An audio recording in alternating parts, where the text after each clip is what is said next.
Hey everyone, welcome back to Founder Story. Today we have Padmi Dasanica. And Padmi, you are an HR professional, chief people officer, and you've been doing this for many, many years. And this is a very, I would say, a highly talked about thing right now. Specifically, right now, there's a lot of people talking about HR around the world, how things are changing, transforming. So I'm excited to dive in. But you are the founder and CEO of Lotus transformations. But let's start off with, what was the inspiration for you to even start this company? Yeah, thanks, Daniel. And I think for me, I think the fact that I've had that journey across several multinational corporations, I've worked in private enterprises as well as most recently in the non-for-profit sector for the past 5 years. And I think that's really given me like a deeper sense of understanding of what really drives successful transformations. And whether you're in the healthcare sector or a corporate or a community-based sector, I've really constantly observed a very strong desire for organizations to evolve, right?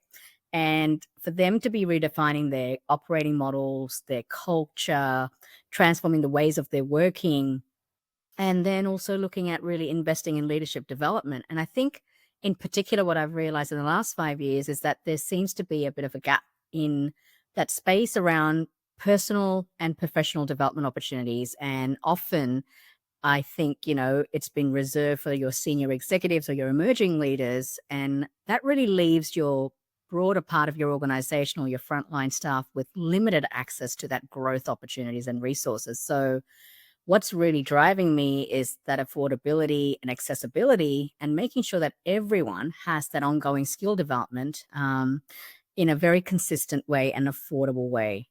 We all know that formal qualifications and accreditations can be quite expensive. And so it's important for us to really make sure that education, continuous improvement, personal and professional development is accessible to all, right?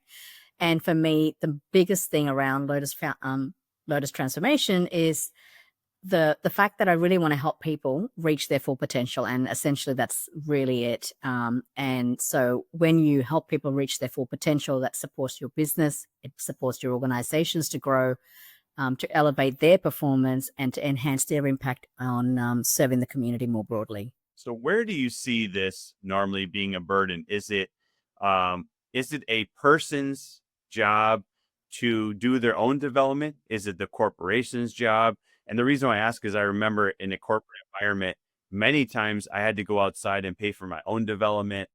There just wasn't enough people, management, leadership to even help me. And then I worked for a different company, and they were more focused on investing into that. So it was like two ends of the spectrum. But how do you see this? That's a great question, and I think it's that balance, right? In some organizations, they do have specific programs that will help those individuals develop at all levels, but in those instances, it's still about freeing up capacity, right? For someone to be able to develop even in those roles, you need to be able to free up their capacity from their BAU work or their project work or whatever it is that they're working on, and giving that time during the workday, but also there is definitely a balance of personal commitment too, right? So if you are lucky enough to be working in an organization that's going to invest in you in terms of paying for those programs, great.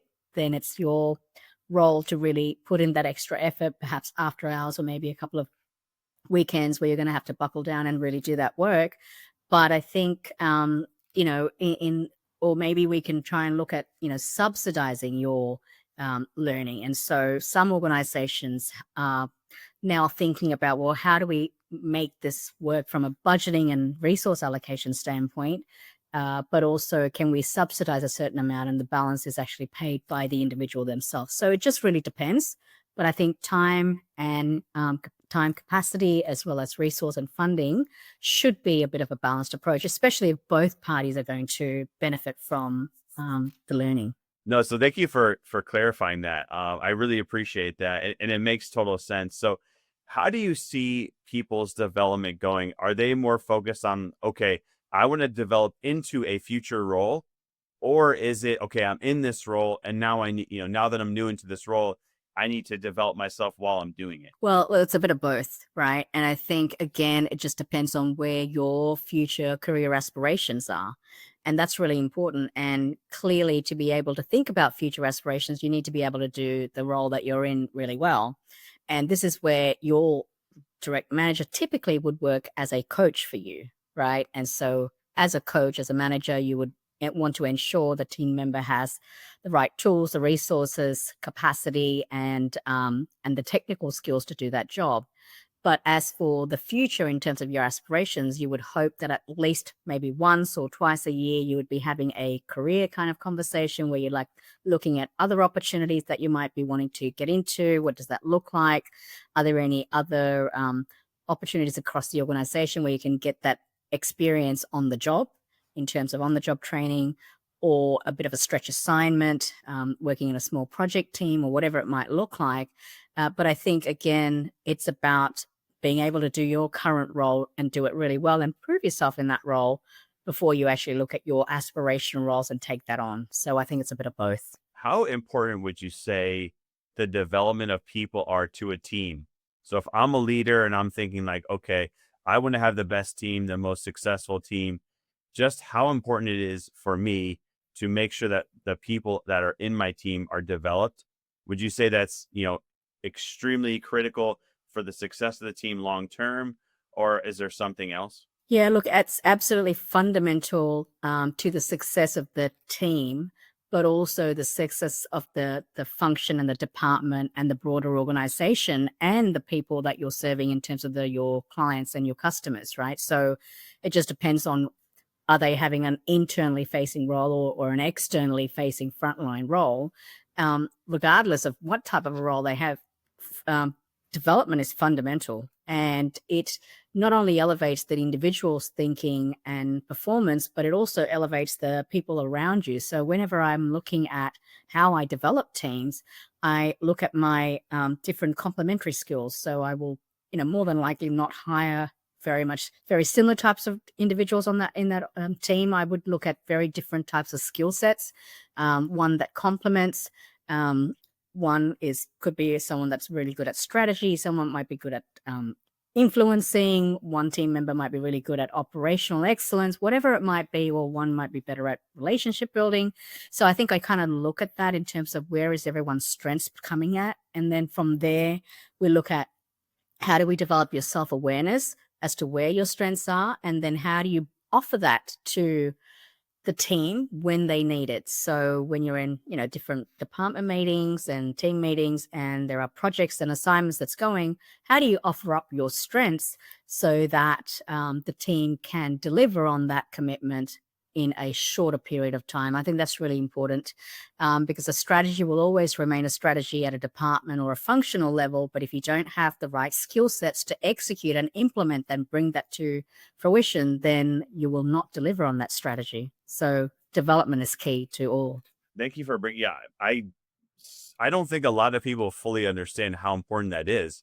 It's like putting the pieces of the puzzle together, and everyone's complementing, and then you have this puzzle that's been completed, and now you're going to see tremendous success. At least from my experience, I've seen that play out. So thank you for sharing all that. How do you see, 5 years from now, not just your organization, but how do you see HR, people leadership? How do you see this all transforming with the fact that we're all facing, an advanced technology that is advancing at maybe more of a rapid rate than we could even understand?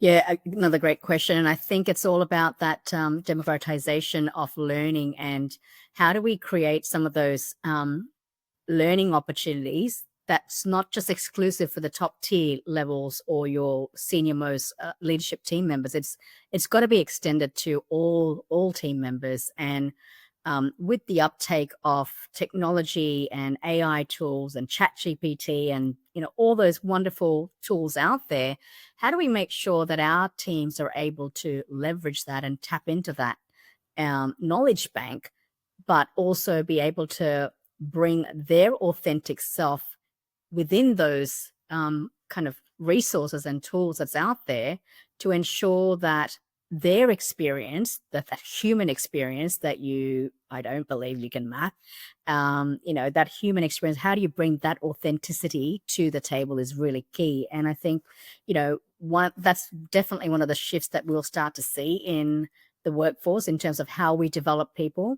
And I think long gone are those days where you're going to be sitting in, rooms and workshops that are like, 2 days, 3 days. I don't think people have the capacity. I think it's all those kind of bite-sized little on-the-job learning modules that you can take, and really kind of those digital little micro credential learning that people will want to bring into place so that they can be very agile and deliver in that transformative way. So you don't transform overnight. Transformation takes time, but at the same time, how do you reiterate? How do you keep yourself relevant, and really keep yourself agile and become that agile learner? It's going to be fundamentally key. I really like that, democratizing the education and it not I can't stand being in workshops personally. I can't learn I have ADHD or something. I enjoy the bite-sized information that I can then implement right away. I mean, it sounds like a genius thing that has been needed for so long. So if people want to get in touch with you, they want to find out more information because I believe a lot of people need this. How can they do so? Yeah, great. Look, I would always love open up to conversations about transformation or leadership or growth or anything along those lines. I have a website. Check me out on www.lotustransformations.com.au or my personal website, www.padmidasanica.com. And you can always email me at padmi@lotustransformations.com.au. Well, Padme, this has been great. I always enjoy talking about leadership and HR. It's personally had a major transformation on my life. So anytime I can talk to someone like yourself who's changing other people's lives all around the world, we try and do so and the impact you're having. So thank you for joining us today on Founder's Story. My pleasure. Thanks for your time, Daniel.